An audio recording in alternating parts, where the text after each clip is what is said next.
नमस्कार दोस्तों, आशा करता हूँ कि आप स्वस्थ व खुश होंगे। दिल्ली पुलिस एडब्ल्यू टीपीओ की टाइपिंग और सीएफटी आजकल आजकल स्टार्ट हो चुके हैं, आज स्टार्ट हो चुके हैं। मेरा भी आज सीएफटी था, तो मैं आपके लिए एक लाया हूँ एक ऑनेस्ट रिव्यू।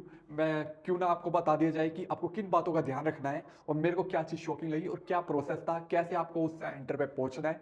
तो जल्दी से वीडियो को समय ना गवाते हुए शुरू करते हैं। पहली बात, जो आपका सेंटर था गैलेटिन, वो गैलेटिन सेंटर पहुंचने के लिए आपके पास नियरेस्ट मेट्रो स्टेशन है मुंडका मेट्रो स्टेशन पे आप उतर के वहां से आप वॉकिंग डिस्टेंस से आप गैलेटिन जो लैब है मुंडका में वहां पे आप पहुंच सकते हो। एंट्री टाइम जो आपको दे रखा है, जो रिपोर्टिंग में दे रखा है, तो क्या हो रहा है कि दिल्ली पुलिस वाले थोड़ा स्लो स्टार्ट कर रहे हैं, मतलब वो काफ़ी लंबा प्रोसेस हो जाता है। तो कई बार क्या है कि अगर जो आपकी रिपोर्टिंग जैसे एंट्री कह रहे हैं कि 8:30 बजे बंद हो जाएगी, तो 9 बजे भी आपकी एंट्री हो सकती है, क्योंकि वो काफ़ी लेट कर रहे हैं। आज जैसे जो मेरा रिव्यू था उसमें तो यही था कि मतलब हमारी 1:30 बजे एंट्री हो जानी थी, बंद हो जानी थी, लेकिन हमारी 2:30 बजे जाके एंट्री हुई है। अटायर कैसे, मतलब कैसे कपड़े पहनने हैं, बेल्ट आपको पहननी है नहीं, बेल्ट आपको अलाउड नहीं है वहाँ पे। अटायर में कुछ भी आप पहन सकते हो, कपड़े कोई भी हो, जैकेट वैकेट सब अलाउड है। बैगेज की फैसिलिटी वहाँ पे अंदर नहीं है, आपको बाहर मिलेगी। आपके मतलब एक्सटर्नल हो गए, 30 रुपए में आपको पैसे देंगे, बैगेज की आपको फैसिलिटी मिल जाएगी। अंदर नहीं मिलेगी आपको बैगेज की। तो आप बैग लाए ना लाए कोई जरूरी नहीं है वैसे बैग लाने की, अगर आपके पास फोन होगा तभी आप बैग लेके आएंगे। प्रोसेस आपको बता देता हूँ। प्रोसेस में क्या है, पहले आपकी एंट्री होगी, फिर आपकी होगी बायोमेट्रिक। अंदर घुसते ही आपकी बायोमेट्रिक हो जाएगी। बायोमेट्रिक होने के बाद आपको सीट पे बिठा दिया जाएगा। आपकी सीट होगी फर्स्ट फ्लोर पे, ग्राउंड फ्लोर पे, सेकंड फ्लोर पे, कहीं पे भी होगी, वहां पे बिठा। फिर उसके बाद आपकी होगी सबसे पहले टाइपिंग होगी। फिर टाइपिंग होने के बाद उसका प्रिंट आउट निकलेगा, आप साइन करोगे। फिर आपकी होगा एक्सेल का सीएफटी होगा, आपका एक्सेल का सीएफटी होगा, वही चीज हो गया। मतलब एक्सेल का सीएफटी होने के बाद वही प्रिंट आउट निकलेगा, आप साइन करोगे। फिर होगा वर्ड का सीएफटी होने के बाद हो गया आपका पावर पॉइंट का सीएफटी, और पावर पॉइंट का सीएफटी होने के बाद आपका सब कुछ खत्म हो जाएगा। हर बार का क्या है कि आप जब भी आपका प्रोसेस होगा, जो भी स्टार्ट होगा, तो आपको आपको एक क्या बोलते हैं, पहले वही आपको हैंडआउट मिल जाएगा, वो आपको प्रिंट करना है, मतलब वही आपको टाइप करना है वगैरह, फिर उसको साइन करना है। तो ऐसे वगैरह ऐसे स्टार्ट होगा। मैं उसका और दोबारा डिटेल में आपको बताता हूँ। टाइपिंग में क्या होगा, टाइपिंग में आपको एक पेज मिलेगा, पेज में 2 पैराग्राफ होंगे, काफी मिनिमल लाइंस होंगी। तो मतलब एवरेज अगर आप ऐसे ऐसे बिल्कुल, आपकी स्पीड भी बिल्कुल भी नहीं है ना, फिर भी आप उसको टाइप कर दोगे। तो 2 पैराग्राफ होंगे, वो थोड़ा यहाँ से गैप से स्टार्ट हो रहा होगा, यहाँ से स्टार्ट हो रहा है, अगला पैराग्राफ भी फिर ऐसे गैप से स्टार्ट हो रहा है, और फिर ऐसे लगभग लगा लो 10 लाइन होगी, 10-15 लाइन होगी। वो आप आराम से उसको लिख दोगे, किसी कोई जरूरी नहीं पड़े होगा। रिपीट करने की बात बता देता हूँ, पैराग्राफ आपको रिपीट करना है या नहीं करना है वो आप पे टोटली डिपेंड है। कुछ बच्चों ने रिपीट किया भी है, कुछ बच्चों ने रिपीट किया नहीं भी है। तो उन्होंने हमसे बोला था, जो स्टाफ था, कि रिपीट कर देते तब भी कोई बात नहीं, क्योंकि क्या है कि आपकी जितनी स्पीड मांगी गई है वो उसी पैराग्राफ में आ जाएगी। पर फिर भी मैंने क्या किया, मैंने फिर भी, मेरे पास बहुत ज्यादा टाइम था, 15 मिनट का टाइम था, तो 15 मिनट के टाइम में मैंने दोबारा उसको लिख दिया, 2 ही पैराग्राफ दोबारा लिख दिए, ताकि मैं उसको रीचेक कर सकूं। मैंने एक बार चेक कर लिया, तो दोबारा चेक करके तो वो सेम ही उसमें आ गया था अलाइनमेंट में, तो मेरे को लगा कि हाँ बिल्कुल ठीक है। उसके बाद जब आपकी टाइपिंग हो जाएगी, टाइपिंग का फिर आपको प्रिंट आउट निकाल लेंगे, फिर उसका आपका साइन ले लेंगे। उसके बाद आपकी होगी एमएस वर्ड में आपका जो होगा वो कुछ इस तरह का होगा कि आपको एक हैंडआउट दे दिया जाएगा। उस हैंडआउट में आपको आपको सारी आपकी जो वैल्यू होगी वो लिखी होगी, और वो वैल्यू लिखी होगी, वो वैल्यू आपको एमएस वर्ड में जो खोल के, जो आपका जब टेस्ट स्टार्ट होगा तो अपने आप एमएस वर्ड खुल जाएगा। एमएस वर्ड में आपको वो वैल्यू डालनी है, खुद ही टाइप करनी है उस पेज पे लिख के। तो बच्चे सोच रहे होंगे, अभी आप सोच रहे होंगे 5 मिनट में हमें खुद भी टाइप करना है, बहुत ज्यादा टाइम लगेगा, पर ऐसा बिल्कुल भी नहीं है। बड़ी कम ही वैल्यू है, आप आराम से उसको 5 मिनट में, क्या 1-1.5 मिनट में भी आराम से आप उसको लिख दोगे। फिर उसके बाद सारा काम आ जाएगा एडिट करने का, जो आपके टास्क होंगे, 10 टास्क मिलेंगे, वो आपको करने होंगे। तो जैसे मैंने यहाँ पे एग्जांपल बताया है, यहाँ इस लाइन को आपको छोड़ना है, क्योंकि इस लाइन में आपको आपका नाम वगैरह ये चीज लिखा होगा, तो उसके नीचे वाले से आपको स्टार्ट करना है। यहाँ से भी स्टार्ट कर सकते हो, यहाँ से भी स्टार्ट कर सकते हो, सब कुछ आपको टाइप करना है। जैसे ये आपको हैंडआउट मिला था, मेरे को आज ऐसा हैंडआउट मिला था, यहाँ पे नेम अल्फाबीटा, यहाँ पे पी क्यू, यहाँ पे परसेंटेज लिखी हुई थी, और यहाँ पे लिखा हुआ था फॉर्मेट मर्सेल। ये मैंने पहले लिख दिया।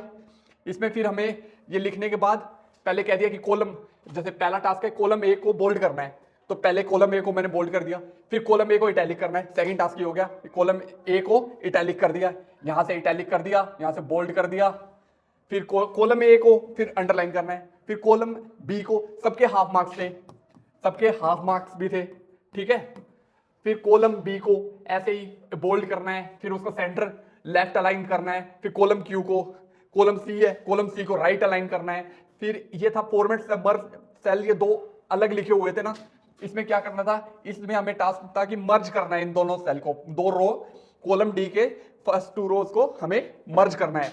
ये मैंने कर दिया। फिर ये करने के बाद आखिरी में ये था कि सबका जो फॉर्मेट है, जो फॉन्ट है वो कैलिब्री होना चाहिए, तो वो मैंने कर दिया। फिर एक था कि यहाँ पे इस वाले कॉलम में कोई भी शेप डालनी है, तो ये शेप मैंने डाल दी। और ऐसे ही मतलब 10 टास्क थे, बहुत ही आराम से 5 मिनट में आप कर लोगे, अगर आप टेंशन नहीं लोगे। अगर आप ज्यादा टेंशन और एंजाइटी में रहोगे तब थोड़ा मुश्किल हो सकता है, फिर भी बहुत मुश्किल नहीं होगा। उनको भी पता है कि 5 मिनट में ये चीज होना बड़ी मुश्किल बात है, तो उन्होंने भी इसी तरह से इसको हिसाब किया है कि आप 5 मिनट में आराम से कर लोगे। 5 मिनट में आपको कोई प्रिंट आउट खुद नहीं निकालना है, सेव भी नहीं करना है, वो अपने आप ही चला जाएगा, वो अपने आप ही आपका प्रिंट आउट निकाल देंगे। फिर उसका प्रिंट आउट निकालने के बाद आपके साइन लेंगे, फिर आ जाएंगे अगले टास्क पे। फिर आपको मिलेगा वर्ड वाला। वर्ड में आपको क्या होगा, आपको 3 लाइन लिखवाएंगे, वही हैंडआउट मिलेगा, हैंडआउट पेज मिलेगा, उस हैंडआउट पे 3 लाइन लिख रही होगी, उस 3 लाइन को आपको लिखना है यहाँ पे, ऐसे 3 लाइन एज इट इज लिखनी है। और उसके बाद जो मैं अपना बता रहा हूं, उसके बाद आपको कुछ वैल्यू, 4 वैल्यू देंगे, वो 4 वैल्यू में आपको टास्क मिलेगा कि उसको मतलब वही 10 चीज लिखी होगी। इस पहले की 6 हमारे टास्क क्या थे, इन्हीं में आपको सेंटर लाइन करना है, आपको इसको बोल्ड करना है, आपको इसको इटैलिक करना है, आपको इसको अंडरलाइन करना है, आपको इसका फॉन्ट बढ़ाना है। ऐसे ऐसे 6 टास्क हो गए। उस 6 टास्क के बाद 7वां टास्क क्या था कि हमें 2 की टेबल बनानी थी, 2x2 की टेबल, ऐसे 3x2 की टेबल। उसमें जो हमारी वैल्यू थी, हमें वही वैल्यू जो हमें हैंडआउट में मिली थी वो वैल्यू हमें लिखनी थी। तो उस टेबल बनाने के लिए आपको क्या करना है, कुछ बच्चे आज जिस चीज में मतलब उनको थोड़ी प्रॉब्लम हुई, पर फिर भी उन्होंने कर लिया बाद में, क्योंकि टाइम ही इतना था, 5 मिनट भी काफी लग रहा था। तो क्या था कि जो टेबल बनानी है वो टेबल आपको पहले बनानी है, पहले आपको वैल्यू नहीं लिखनी है कि ताकि टेबल बना के, टेबल यहाँ पे इंसर्ट में जाके आपको टेबल यहाँ पे मिल जाएगी, यहाँ से आपको बनानी है टेबल, आपको बना के फिर आपको वैल्यू इसमें डालनी है। तो ज्यादा मुश्किल नहीं होगी, वही 5 मिनट में आप इसको करना है। फिर उसके बाद सब कुछ होने के बाद आपको आएगा आखिरी में पावर पॉइंट में पहली स्लाइड पे होगा आपका नाम वगैरह, तो आपको पहली स्लाइड पे नहीं करना है, वो खुद भी बता देंगे। फिर आपको नई स्लाइड लेनी है, उस स्लाइड में आपको क्या है, पहला टास्क आपको ब्लैंक स्लाइड लेनी है, उसमें आपको बोलेंगे टेक्स्ट बॉक्स पे आप मतलब यूज टेक्स्ट बॉक्स। ऑब्वियसली पहला होगा आपको वर्ड आर्ट में आपको कुछ लिखना है, जैसे हमें वर्ड आर्ट में था इंडियन लिटरेसी लिखना था, तो इंडियन लिटरेसी मैंने वर्ड आर्ट से लिख दिया। अब वर्ड आर्ट से इंडियन लिटरेसी लिखने के बाद उसको अंडरलाइन करना है, उसको बोल्ड करना है, उसको लेफ्ट अलाइन करना है, उसको नंबरिंग देनी है। फिर उसके बाद भाई यही 4-5-6 टास्क हो गए। फिर उसके बाद सबटाइटल ये है ना, सबटाइटल, इस सबटाइटल में आपको एक था कि लिटरेसी लिख रहा था, लिटरेसी था, बस एक ही वर्ड था। ये लिटरेसी को आपको क्या करना है, इसको आपको लेफ्ट अलाइन करना है, आपको इसको बुलेट पॉइंट देना है। बुलेट पॉइंट का आपको पता होगा, अगर आपको यहाँ से होम में जाके यहाँ से आपको बुलेट पॉइंट देते हैं, यही था, सिंपल था, यही 5 मिनट में आपको ये करना था। और फिर इसके बाद आपका टाइम खत्म हो जाएगा। तो आपको घबराना किसी बात के लिए नहीं है, सिर्फ यही चीज करनी है। अगर आपको अभी तक भी आपकी ज्यादा तैयारी नहीं है, कोई सोच रहा है कि मैंने कोचिंग नहीं ली, मैंने प्रैक्टिस नहीं करी, तो ऐसा कुछ नहीं है। सिर्फ एक दिन की आपकी तैयारी से आप रात को भी एक बार सारी चीजें इससे गो थ्रू हो जाओगे, तब भी आप इसको आसानी से आपका ये CFT क्लियर हो जाएगा। और कोई ऐसा प्लान बना रहे कि मेरी तैयारी नहीं है तो मैं ना देखे आऊँ, तो मैं उसको कहना चाहूँगा कि ऐसा कि आप जरूर जाइए। आपका ये मतलब CFT इतना मुश्किल नहीं है, आप आराम से इसको क्लियर कर लोगे। फिर भी अगर आपको किसी बात का अगर डाउट हो तो आप मेरे को इस वीडियो के कमेंट सेक्शन में पूछिए, मैं आपके डाउट को क्लियर करने की पूरी कोशिश करूंगा। ये वीडियो देखने के लिए धन्यवाद। मैं मिलता हूं आपसे अगली वीडियो में।